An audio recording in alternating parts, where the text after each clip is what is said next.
Welcome to the Creative Island Podcast. A show aimed at helping creative individuals transform their passion into profession. Each episode will share powerful strategies, tips, and practical tools to empower you to create the income, the lifestyle, and the legacy you were designed for. We are your hosts, Adam Bowman and Jason Pepper. Enjoy the show. Ooh, vein of my fucking Yummy. destruction right now. I had some shepherd's pie, bro. I feel the same. Smelled good. Same kind of burps are coming up. Yeah, Like, yeah. Give it an hour. But it's good because like podcasts aren't scratch and sniff, so it's like I know you don't get the odors.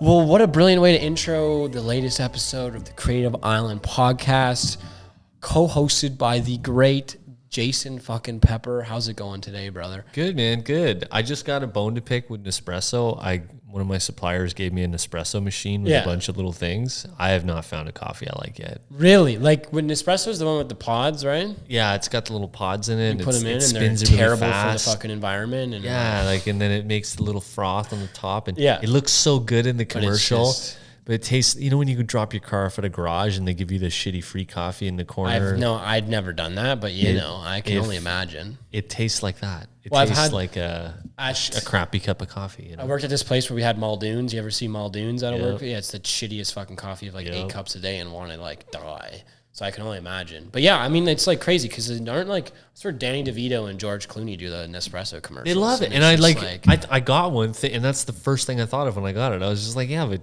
George and Danny, they love this shit. I must love this shit too.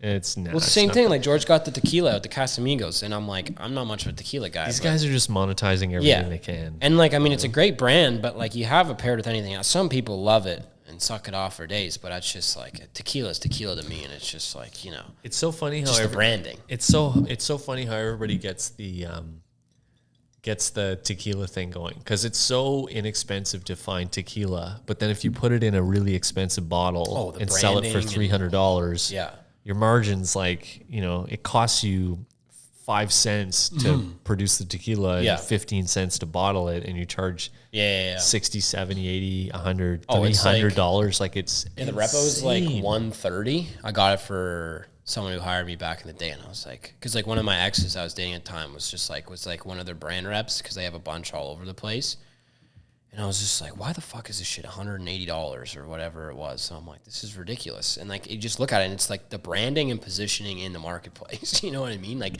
that's all it is versus Humidor, which is like the bar rail at any bar like in Toronto or whatever. Right. Probably marginally worse than it, maybe.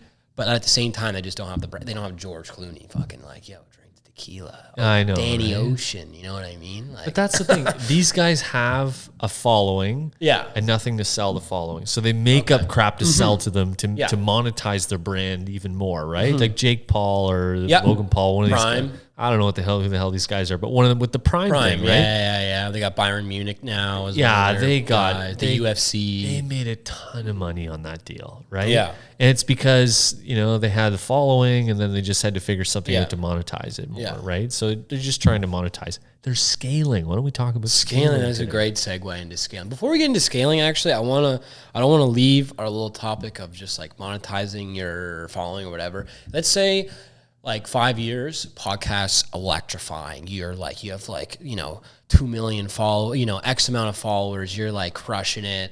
You'll have like 5 businesses. What is like your thing that you would want to monetize? Like what's one thing that's just like a passion that you would want to sell people? Like in the vein of like tequila or coffee or whatever. Like is there something that like is like underlying that like tickles your interest, but you just don't want to do it because there's no point in doing it right now unless you had the following like in the future? Like is there anything that like... Man, good question. I don't know. I just like that's off the cuff. Like I don't even know. Yeah, I don't know. Like I'm a big single malt guy. Like my wife's mother's side's, they're from Scotland. So like we have a good single malt collection at home. It'd be cool to like bottle something of my own and sell it, Yeah. But yeah, it's a bit of a pipe dream. Mine would be like wine, probably, just because I love wine's a good one too. It's low barrier of entry if you have money and a following, realistically. Yeah, like, wine's interesting. Funny thing about wine, and I like wine. I drink wine a lot, and the funny thing about wine, I have a client. And everybody buys different things as investments. Like, you know what I mean? Some guys like the Rolly.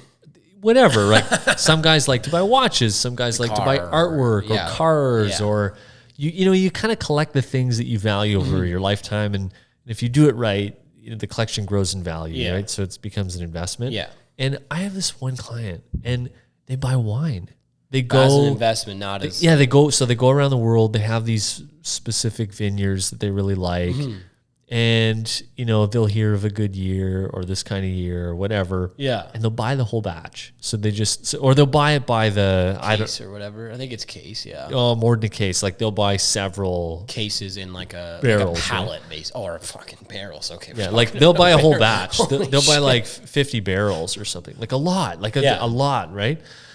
And so when you buy it originally, you buy it at wholesale price, which is like, say the wine would sell retail at $30 a bottle, you buy it at wholesale for $15. But if you buy the whole batch and it turns out to be a really good year, a sought after year, you get to enjoy wine for fucking years. Yeah. And then 5 years later, when nobody can get it anymore and you're the only guy that sells it, now it's worth $40 or $50 a bottle, and you only paid $15 for it. You know, at the restaurants. Translate that, scale that to 5,000 bottles or 6,000 bottles or 10,000 bottles or whatever. You can make a lot of money on wine. I never thought about it that way. I only thought about it as just like the collection, like you would, I don't know, shoes or whatever. I mean, I guess it's in the same vein of like but like I just thought it was mainly for consumption and like vanity, not necessarily like. It's just what you like, right? Like if you like to drink wine, it's a two birds getting stoned. Like why wouldn't you enjoy a collection for years and then at the end of it get more money back than you paid? Yeah, that's a sweet, or even just break even. That's awesome. Most people would just like buy artwork because they liked it, and then at the time they die, everything gets auctioned. If it sells for more, like awesome bonus, right? Yeah. Guys do this with cars, right? There's all kinds of car guys out there that go in and they build these relationships with the brand and they get exclusive offers. They buy these one-off pieces or these super unique cars, or they get whatever, and they pay basically wholesale price, and then they leave the lot and they're making tons of money. Like it's not even comprehensive. No, it's not. Yeah, but why are we talking about this? Because it's the art of scaling. So scaling is it's an interesting part, and when you get to that point in your business, it's like it's the really uncomfortable fork in the road where you have to make big decisions on what the future of you and your involvement in the business looks like. Yeah, and so licensing is amazing because it allows you to scale, right? When you can like take a skill that you have right now, like say filmmaking is your skill. And we see a lot of this with like masterclass. There's all these like courses. Like courses are everywhere now, right? Because everyone's licensing their skill in a scalable product. And so like if you know how to do video editing and you were able to distill video editing into a license that you could sell to 1 billion people, then it's easy. It's scalable, right? And so, we were talking about filmmaking. Like you could be a filmmaker yourself, but then what happens is you hit a cap, you're going to hit a ceiling. Your time, you only have so much time in a week, a month, a year. So you're only going to be able to fill it with so many clients, right? But then you find, you delegate it and you move up, then you get a bunch of filmmakers under you, and then you're just providing the filmmakers with deals so they have work to do. And then you franchise it or something, or you figure out a system on how management and filmmakers and sales teams and all this can coincide, and then you can duplicate your operation, right? You can scale up even more, and so there's just this constant growth. But it's hard as fuck. Yeah, and then you have more cash flow to throw around, especially in the vein of filmmaking, because like you can bet more. Like we're talking. I don't know how you scale a fucking filmmaking business. Well, I mean, we'll look at Fox, look at Disney. Media, okay, sure, fine. Because like that works. And I mean, actually though, like we could talk about the strike. I don't really want to go into it because that's like a whole other topic in itself. Strikes are fucking. But like that's a product of them like scaling and like making a shit ton of money like super quick, like over the years. Like I think it's been, I want to say 60 years since like the actors and the writers have striked at the same time. So which is kind of like a repetition of what it was like in the 60s, because the 60s was a huge boom in film, but it was like very similar scenario. But anyways, but yeah, if you look at like the scaling of like what fucking Fox did, they bought everything. Right. And then I think, was it Disney or Fox that bought everything? I forget. I think it was Disney, actually. I think Disney owns a lot of stuff. I think Disney bought Fox, and they bought a whole bunch of other shit. But that's basically how they just consumed. They just ate up a bunch of companies. But at the beginning, they were like passion projects, like small, like basically just buying IP to create IP. And then they every 10 years, they flip it. A new type of filmmaking comes out so they can use that. But now scaling of filmmaking is like, okay, well, Fast and Furious 1 worked. Fast and Furious 2 worked. And now we're at Fast 10. And Fast 10 is a new trilogy. So it's just like, that's one avenue. But like, that's when you have money to play around with, to gamble with. And like, you can have Vin Diesel in 10 fucking movies and like The Rock in 4 of them and shit like that. But at like a lower level, I don't know how to scale it. That's a great question. That's just a long-winded way of answering the question of... Yeah, filmmaking is a super tough business. But if you had like a media company... Yeah, which and, is more... And so at first your media company's you and you're making films just yourself for people. And then maybe you absorb a buddy of yours who's doing a different lane in film and he likes what he's doing and you like what you're doing. You decide that you're just going to... Joint venture. Yeah. And then, you know, you need some more help. And then so those people start helping. And then you find more filmmakers like you and you give them a roadmap on how to make films and sell films and make money. And then you just take a commission for giving them a roadmap, aka like some kind of licensing or something like that. Like that's kind of how you scale. That's what we're doing now. One of our businesses where we just find the marketplace is filled with tons of skilled people, like tons. Like there's so many skilled people in the marketplace. It's hard to comprehend. And when you can give someone who's skilled at something a blueprint that has an easily replicatable result over and over and over and over and over, it's worth value and you can scale it. Yeah. And a lot of people will consume it. And so anytime you can do that with anything, any kind of skill, I mean, it doesn't matter if it's filmmaking or music or whatever, What was the breaking point that was like, we need to take it up a notch? You just want more money. Okay. Come on, Jason. Come on. No, it's all about service. It's not, money is a byproduct. Money comes after service. So it's about service. So it's like you realize really quick that you can only serve so many people, right? You have to serve more people. And every time you want to cross another threshold, like you go from 1,000 to, or 100 to 500 to 500 to 1,000, 1,000 to 10,000, there's all these new problems and all these new roadblocks and all these new challenges that come up that you have to overcome. And so... But this isn't the first time you've tried to scale, right? Like this is like, right? No, you've done it, you tried it before, right? Or am I wrong? Well, we just did it in a different way. Oh, okay. So, and it didn't work. And it didn't work. So what were the things that like didn't work? It worked. Going into crazy detail. No, it worked. It didn't work. It wasn't super scalable. And so like you can scale so you hit another ceiling, basically. Yeah, exactly. We hit another ceiling. Okay. Whereas like the way we're doing it now, it was a lot more work and a lot more time and money in other areas that in the past we weren't ready to put into. But now we're not capped at a ceiling. We're not capped by a city. We're not capped by a country or a region. So you don't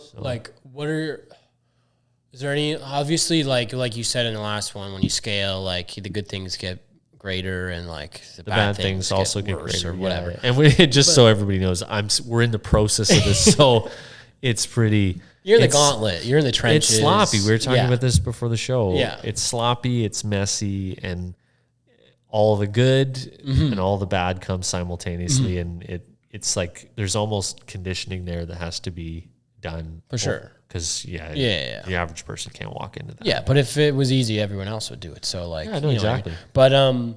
But what are like other things that you can foresee, not necessarily going wrong, but that will become an issue if you are able to talk about that? That like when you like work out these kinks that are happening now and you get it like running, and then you like begin to even like scale more and more and more. You become more granularly focused on the things that give you the biggest challenges. So like the things that give me the biggest challenges mostly are people, right?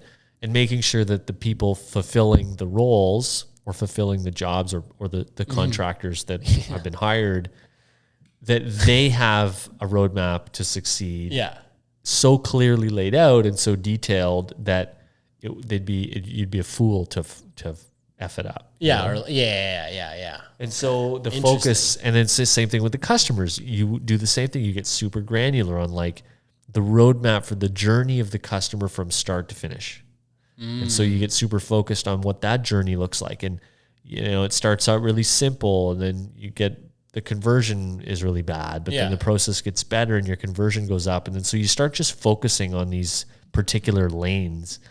And so that's just where we're So you're saying like you want to like zoom out more on that process, or? Yeah, exactly. Like we're just trying to, like, say you're a filmmaker now and like, if you wanted to scale your business, if you wanted to create, like, say, a media company to scale your business, at some point you can't be a filmmaker anymore, right?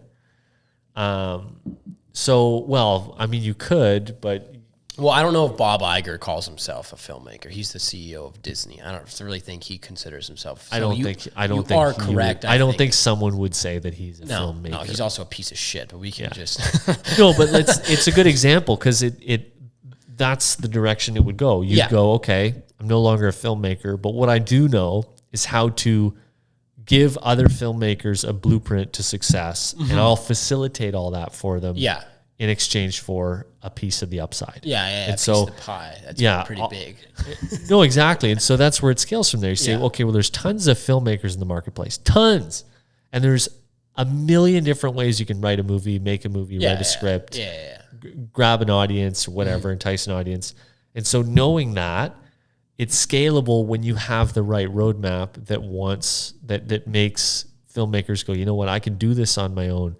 But they've got such a good method there and such a good brand, and the audience is there that I'd be silly to try to build that mountain they've already built, right? And so that's where scaling, that's where we're at right now with our contractors. Well, that's actually like almost the blueprint for, you ever heard of A24?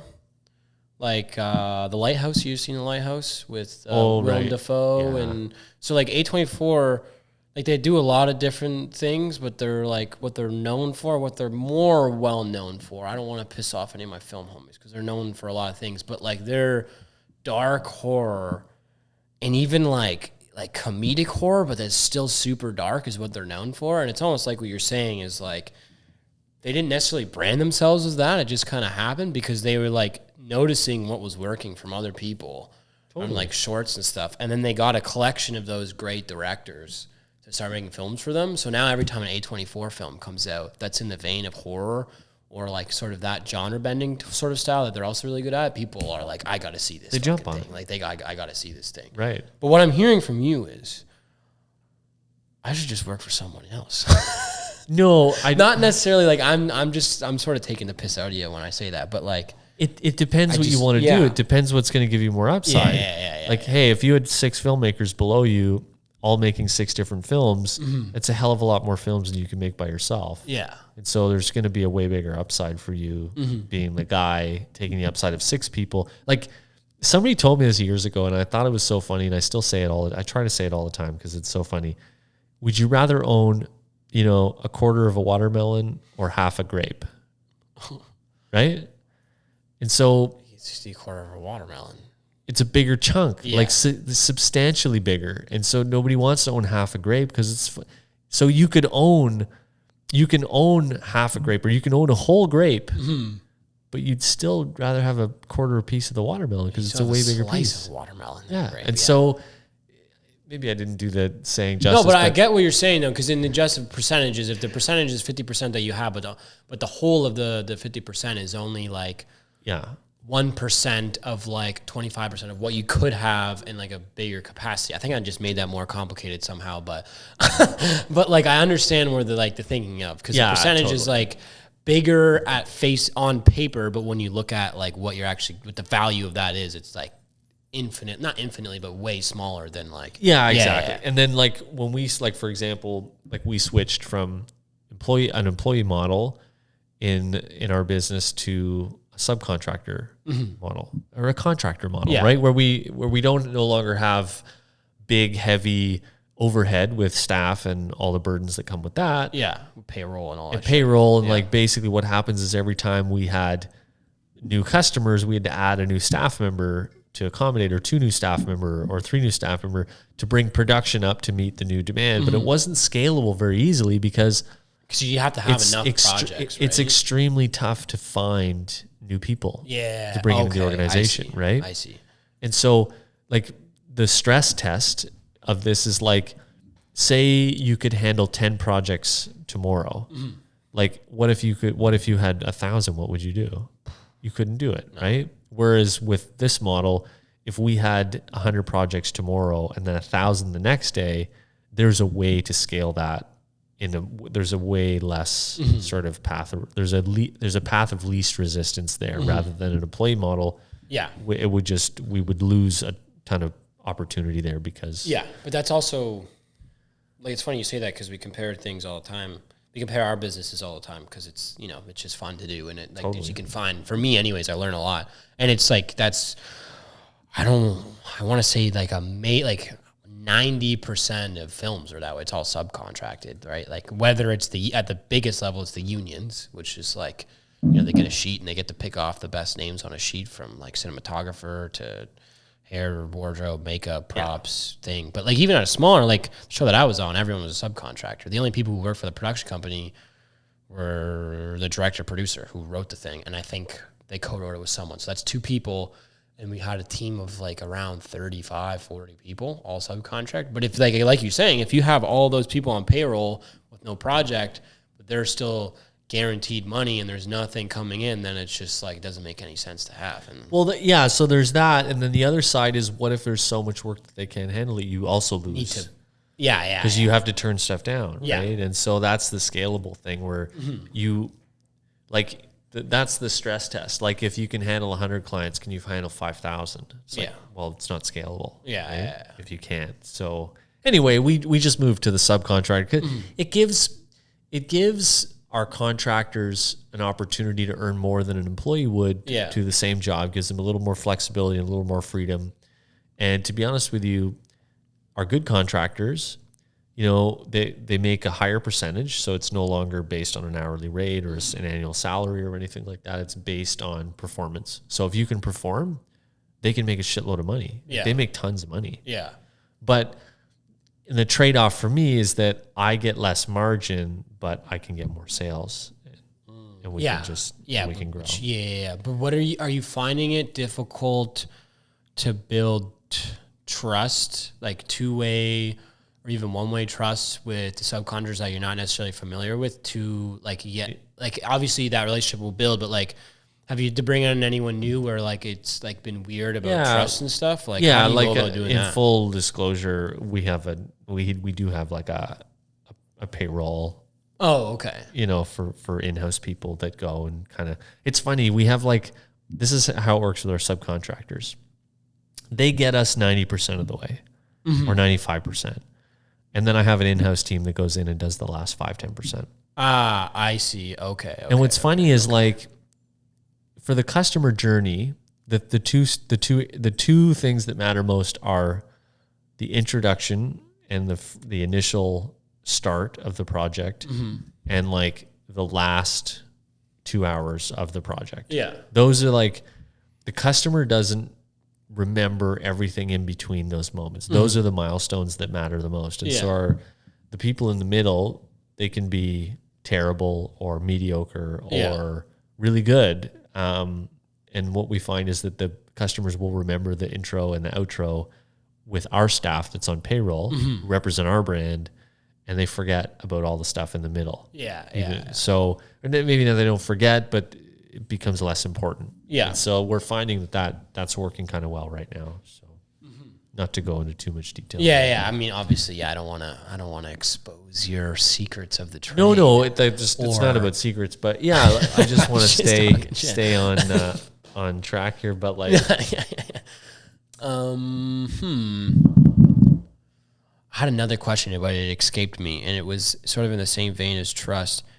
How do you find these subcontractors is another one. Is it like LinkedIn and shit, or just people you know? Like, well, how do you generate leads in your business? You have to generate. Everyone talks about generating leads. It's mega important. Like you need leads to have a business. If you don't have lead flow, you can't build a business around nothing, right? Like it just doesn't work.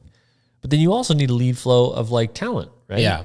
Because business is about arranging land, labor, and capital and taking surplus value, right? That's what business is, right?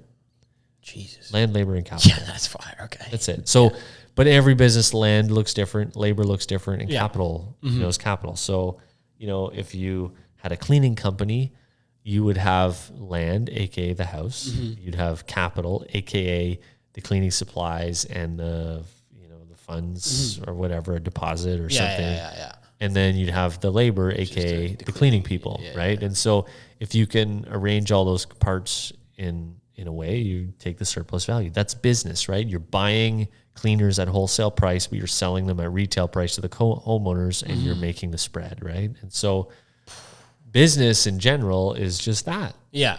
Everything. So you're a filmmaker, you buy filmmakers at wholesale value, and you go and sell the service at retail, and you keep the spread as the owner, right? So the more filmmakers you have and the more projects you can do, that margin is proportionate, right? Yeah. So, but I mean, that's true, but true for probably 99% of other businesses except no. Yeah. I think that's what I'm like, cause like it's true in like, if I get a crazy deal for someone, but true for a corporate video, which if it's a branded doc, you can call it a pseudo film, like where it's in that vein or whatever. And I can do all those things. And then it's no matter what, not necessarily no matter what, but like within the contract, they're guaranteed a certain payout that covers all that shit. So where it would work. But if it's for an actual film, like an original idea, or like if we bought the IP or lease whatever, there's zero guarantee. I mean, like we talk about this a fair bit, but yeah, there's zero guarantee of a return of like a ROI for any film ever, realistically, which is crazy. Like I told you, like I know we're talking about scaling, but just talking about that, like for an example of that was, oh my God, now I'm forgetting what the fuck was that TV? The Korean, like I remember I told you it was that Netflix show that took it by storm, Squid Game. Yep. Remember Squid Game? Did you ever watch it? No, I never did. It's good. I watched it. Really liked it, and it like it made Netflix close to $1 billion just from like subscription fees. I think that's right. I do want to. I should double check that. But it was like an actual. If it's not $1 billion, it's close. Like it's a lot of fucking money. A lot of money. Yeah. But it's like, again, without trying to go into the strike, it's hard to quantify because there's no Nielsen family. Like you remember the Nielsen family for TV that dictates like. They see what they watch, and that's how they dictate how much they can price the ad for that time slot. But there's no ads on Netflix, and they don't release the streams. So it's hard to quantify, okay, you're bringing in X amount of people.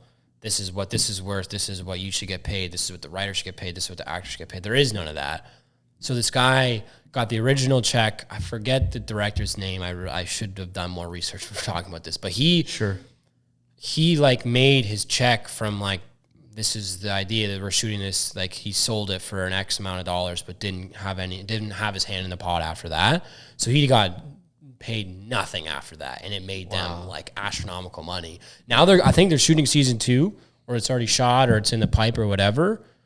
And like, I'm hoping he has some equity in that, because if not, then it's just like another product of an artist getting ripped straight up. Like, but that's why it's like, again, it's hard to like scale, and not scale, but like, you could sell a film, and then that might lead to scaling a business if you're like a production company. Like if you make a banger and you can sell it to Netflix for like, let's say you made it for $100K and you can sell it for like $2 million. You can pay your people that $1 million, then you have another $1 million to play around with, and then you could keep on doing it. But then like you're playing with a lot of risk in that, like if you spend $1 million on a thing, it ends up probably being like 1.2, 1.5. So you're going to have to bring in money from somewhere else. And if it doesn't work, then you're like SOL, and then you have nowhere to go. So it's I think that's so like talking about the land, labor, and capital thing. Yeah. Like talking about the land, labor, and capital thing. Imagine it like this. Like we were talking about Jerry Weintraub. Shout out. Yeah. Like, Hopefully he hasn't been canceled yet. R.I.P. He's passed away. But he's, a legendary guy, and his book's amazing. When I Stop Talking, You'll Know I'm Dead. It's an incredible book. But anyway, in the book, he talks about how he was raising money for the Ocean's movies and the reboots though, right? Like this, like the 2000s ones. Yeah, Not like the OG. Okay, yeah. No, like just for context. Sorry. Yeah, no, his. But then it was the same thing when he worked with Led Zeppelin and when he managed like Sinatra and Elvis and like took those guys on tour, and what that looked like is basically land, labor, and capital. It's the same thing, right? You get the capital to sell an idea. Somebody gives you the funds, right? The funds pay for the labor and the filmmaking and all the people doing the acting and all that stuff. And then, you bring it to market and you hope that it makes more than it cost. And if it does, you make some money, right? Yeah. So my boy, he screwed over my boy Don Cheadle on the first one though. Oh yeah. Cause like, this is just stupid, like background, like film information that no one needs to know. But I was just like watching videos on it because I just recently rewatched. I've seen them before, but I just like they're on. I watched the first one. I was like, fuck, all right. The next couple of days, I'm just gonna chip away at the next two just because I love them. But I was reading about like the style, the in and outs, like thinking about a little bit about Jerry Weintraub, a little bit about Soderbergh. I love Steven Soderbergh who directed them, and like Clooney, Pitt, and I think those two, because those are like the two biggest names in the first one. Obviously, there's Matt Damon, but he did a couple really big things. But I think that was right around the Bourne Ultimatum, that trilogy. So whatever, blah blah blah blah blah. They got above the line residuals, which basically like above the line is like director, producer, and like in some other key players that like have a stake in the film and they get more money up front and stuff like that. But Don Cheadle wanted that, and he like, if you look in the credits of the first one, he ripped his name from it because he was fucking pissed because he wanted to be in the league with like Brad Pitt and George Clooney. And then for the rest of them, he got above the line, and in fact, I'm pretty sure almost all of them did. Like Bernie Mac, I'm pretty sure did. Damon definitely did. They all got above the line. But that's just like a completely other realm of filmmaking where like it's just so much, like there's just like, it's a crazy how much, like you could talk hours and hours and hours of how it's more of a business than like an art form, because it's like without the business no one gets to see the films at the end of the day. So it needs to be a business in order for it to work, but a lot of complications come out of that again in anything too. So it's like it's crazy, right? But stay in your lane, like do the thing you know how to do, and you'll do great business and you'll make great money because you'll make a great product just because of the fact that you love to do it, right? And so then that in itself, when you have order and structure around things, people want to give you money, people want to things will flow to you, right? You have disorder around things, things will flow away from you. Your own money will flow away from you, right?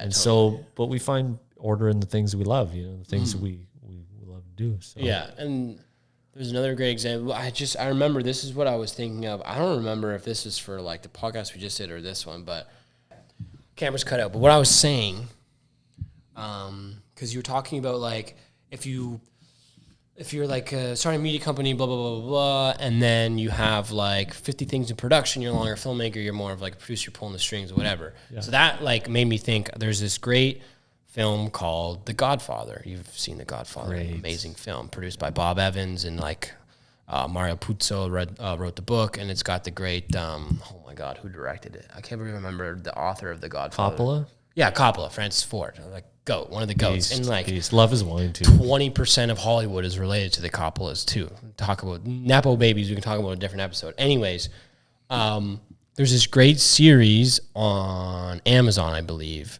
I forget the name of it, which sucks, but it's about the making of The Godfather. And it's really about like Bob Evans, who's the producer of it, and it's about him communicating with Mario Puzo, which is just like, he's a funny, like outlandish character in it, and then Coppola, who's like sort of in between, like trying to figure shit out, and they need to get Pacino, and they need to get this person, they need to get that person. And it was just like a great visualizer. But then like, it's weird because at the same time, my favorite film of all time, Chinatown, was like in the pipe. And it's like cool because I wove it into the series, and just like thinking about that, it's just like, Bob Evans put those pieces together, no matter how much of a piece of shit he was or whatever. It's like, doesn't matter. Yeah.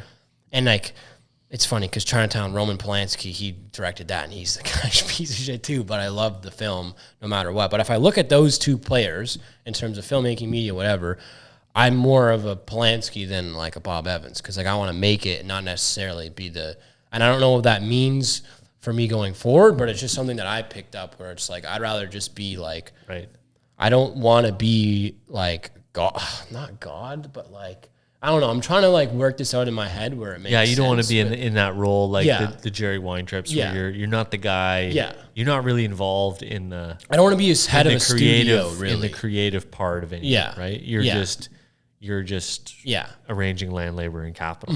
Yeah, because like Bob Evans, he got the script from Robert Town, and he got Roman Polanski to direct it, and he got Jack Nicholson, another goat, just to be in it. And he was like, it's all done, do your thing, let's make a couple $1,000,000 here and like go to work. And it's just like, as cool as that is, and I'd love to like, you could still produce at the same time and direct, but that's more of like a studio head job. So it's just What would that role be? Studio head? It's or he's producer? executive producer for Raises the Capital, which I think he did because this was for I forget. It doesn't exist anymore, but it's like I think it's probably Fox or Disney now. Whatever it was, it wasn't Warner Brothers. I'm not sure.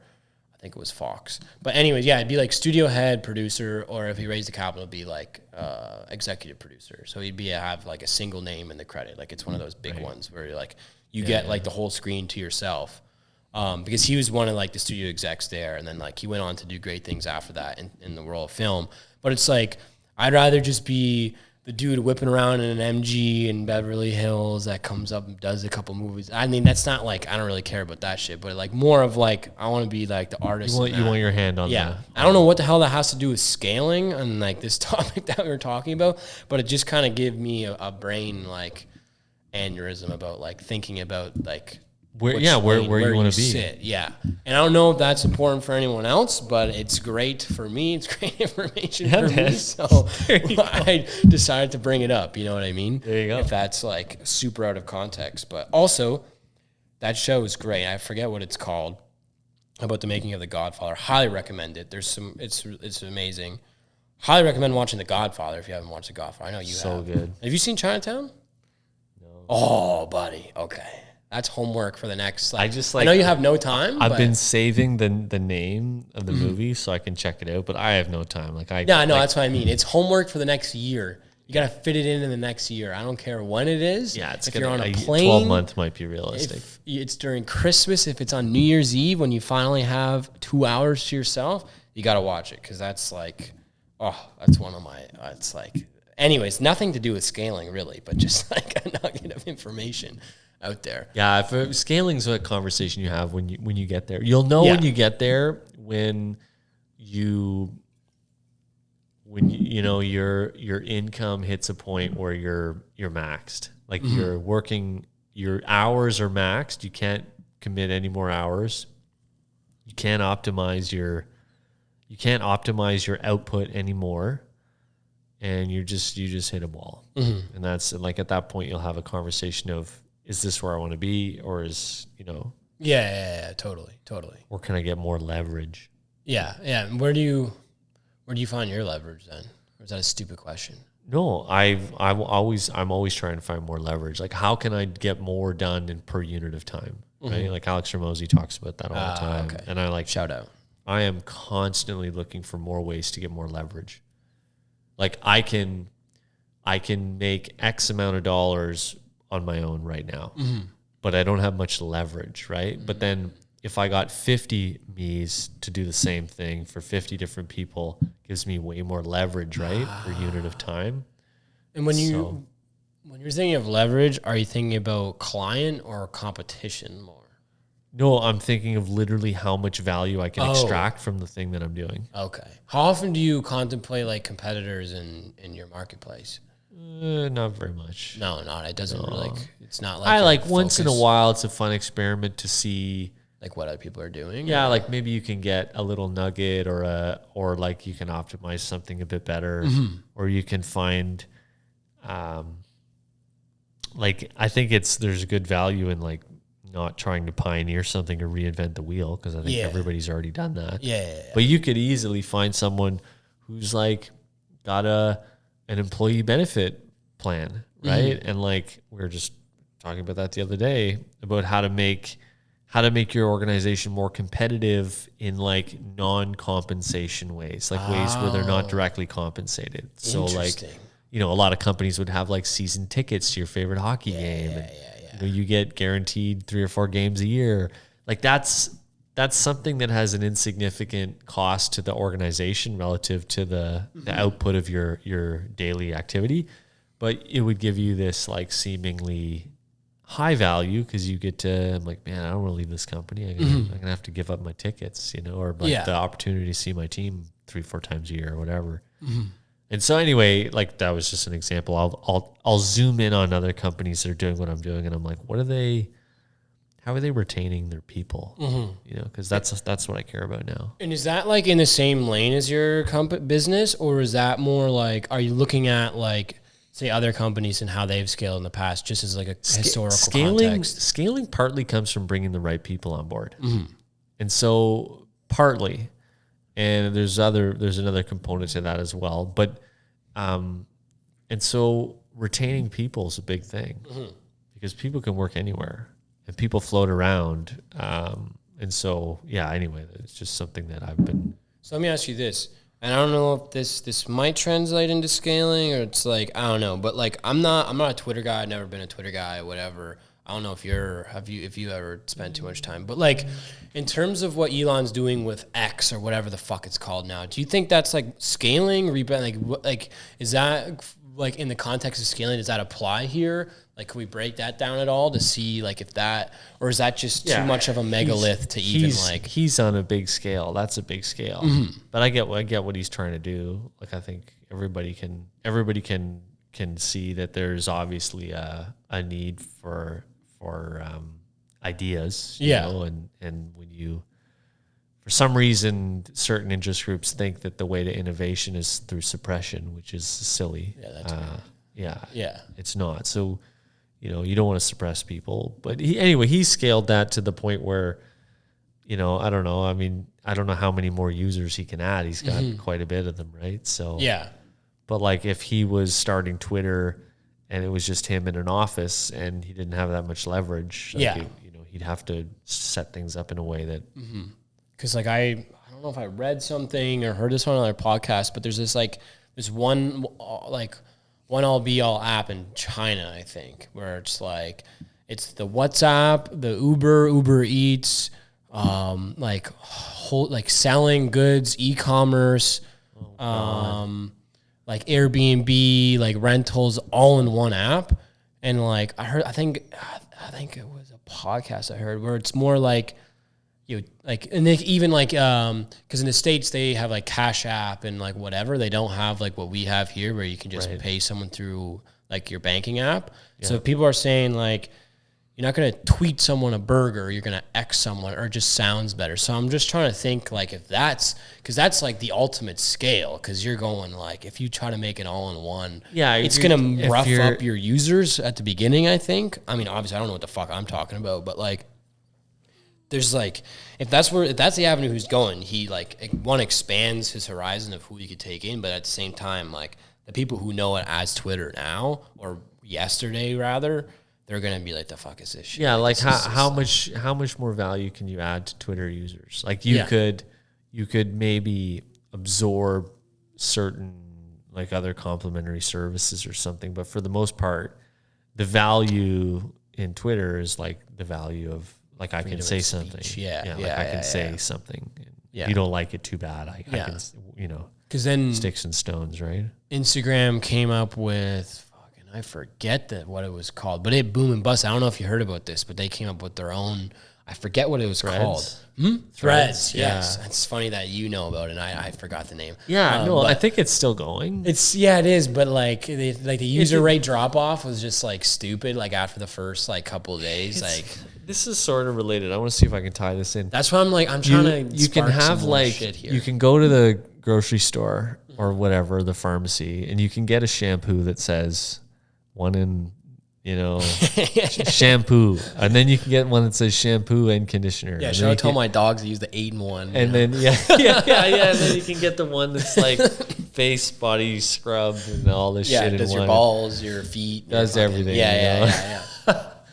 And so I don't know. I don't think that there's more utility and more services. I think that there's still. I think there's still value in separate entities. Well, just in staying in your lane. Yeah, I think there's lots of value. But in terms of scaling, it's a bit different. Like adding services doesn't necessarily mean scaling, but yeah, just reaching more people, right? Adding more value to more people. Yeah. Because it's like he bought it, what was it, $44 billion or something like that? You paid too much. Yeah, and it's just like, because like, how do you see, there's no way it's going to make that for him. Like, I don't know. Like, but it's like, how much is, like, he's got more money than God. For sure. And so I think the reasoning there was like, listen, no one's going to be able to do this. And if it keeps going the way it's going, too many regulators are going to start censoring too much stuff. And then, Which is happening in Canada right now. I don't know if you've seen any of that. I know. The funny thing about these as governments get bigger, they want more control. It's the most bizarre thing. Did you see the most amazing thing that happened to Daddy Trudeau recently? No. So, like, Bill, I think it's C-18. Did you hear about Bill C-18? Yeah. It's like, which is just fucking stupid. Like, we learn about it. It's like so long in the making. We learn about it in film school. We talk about it forever. Like, censorship's such a weird line to walk because, like, there's some good aspects, a lot of bad aspects. It usually nets bad in, like, the stuff overall, that I've read about. Yeah. So, like, C-18 comes out banning, like, a lot of news on social media, which is just, like, most of the intent of it. And yet, there was wildfires over BC, I think. Like, I mean, they're everywhere, but I think it was, like, it was the one, where was it? Where they had to fly out of, like, I've heard, like, Yellowknife, I think it was. Yes, it was Yellowknife. Where it was, like, crazy big fires, and, like, Air Canada was hiking up tickets, just being assholes and, like, making people pay, and they had to evacuate. Sure. But Justin Trudeau was calling out Facebook or Meta because they're censoring the news, the information to get out. And it's like, dude, you did that. Like, you're the one who put the bill in. So I don't know. It was just a really funny, like, it's just, that's the irony of politics. Yeah, the irony of him, like, being all frustrated and, like, I don't really like to talk about politics too much, but I just thought that was hilarious because it's like, you created this whole thing to, like, be super PC and liberal and everyone gets a pronoun and all these things, which is, like, great if you like that stuff, but it's like people are dying and, like, the censorship applies to news getting it out. You know what I mean? It's just like ridiculous. The idea that, like, one person knows more than everyone else is, like, such a silly thing, right? Stupid. Like, let people decide as a whole. Like, if something sticks, it's because the people see enough value in it to stick around. If it doesn't stick, it's because it doesn't carry or convey enough value for it to stick around. Stop forcing people to do that. Yeah. Like, stop forcing Canadians to only have 2 or 3 airlines. And overpay for flights.